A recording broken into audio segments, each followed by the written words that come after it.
पटना में 10 लाख रुपए की अवैध शराब बरामद होती है और इसके अलावा मुजफ्फरपुर में 6 लोगों को गिरफ्तार किया जाता है, जिसमें से 3 महिला 3 पुरुष हैं। ये सब लोग शराब माफिया हैं और दारू पहुंचाने का काम कर रहे थे। और आप सोचिए, उस बिहार में जहां से 2016 से जो है वो दारूबंदी कानून लागू है और नीतीश कुमार का दावा है कि भाई साहब यहां तो परिंदा भी पर नहीं मार सकता, वहां पे दारू का वो ओवरफ्लो चल रहा है जिसका कोई हिसाब नहीं है। और दारूबंदी कानून एकदम से नीतीश कुमार के ऊपर जो है वो सामत बन के बरप रही है। इसका कई उदाहरण जो है वो हर बार देखने को मिल ही जाते हैं।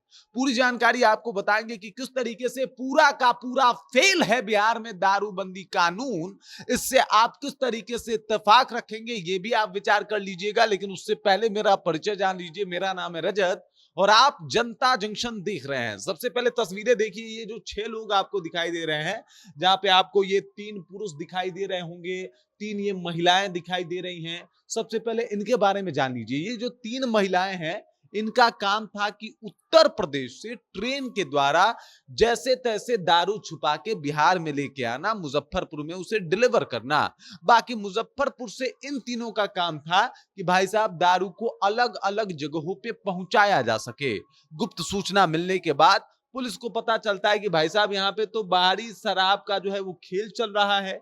इसके बाद इन तीनों महिलाओं को गिरफ्तार करके पूछताछ किया जाता है और फिर ये तीनों लोग जो है पुलिस के रडार पे चढ़ जाते हैं। जो इनके साथ कार बरामद होती है उसमें भी भारी मात्रा में शराब जो है वो मिलते हैं।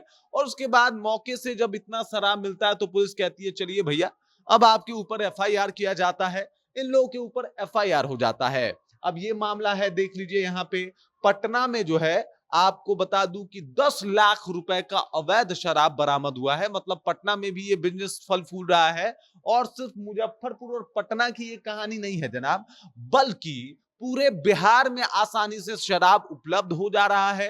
कई जगह पे पुलिस का जो है वो कहीं ना कहीं देखा जाता है कि पुलिस भी इसमें इन्वॉल्व है, पुलिस भी इसको करवा रही है। आपने कई ऐसे मामले देखे होंगे जहां पे दारोगा जी खुद दारू पी रहे हैं, जहां पे सिपाही महोदय को दारू पी के एकदम से मजा आ रहा है। आपने देखा था कि किस तरीके से मसरख से एक मामला सामने आया था, जहां पे जिनके ऊपर जिम्मेदारी थी, जिनके कंधों पे जिम्मेदारी थी, उत्पाद विभाग के जो एसआई थे, वो दारू पी रहे थे और ऑर्केस्ट्रा करवा रहे थे।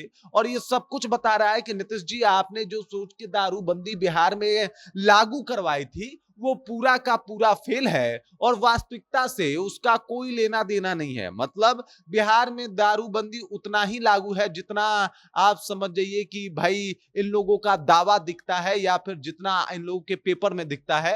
अगर जमीनी स्तर पे आके आप इस चीज को चेक कीजिएगा तो आपको पता चलेगा कि भाई यहाँ पे तो दारूबंदी जैसा कुछ दिखाई ही नहीं दे रहा।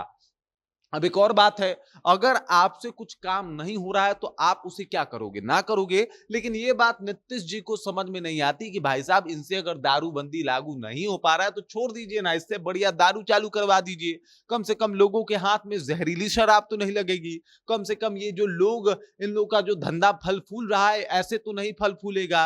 कम से कम बिहार राजस्व को जो हर साल 4 से 5 हजार करोड़ रुपए का नुकसान हो रहा है, कम से कम वो नुकसान तो नहीं होगा।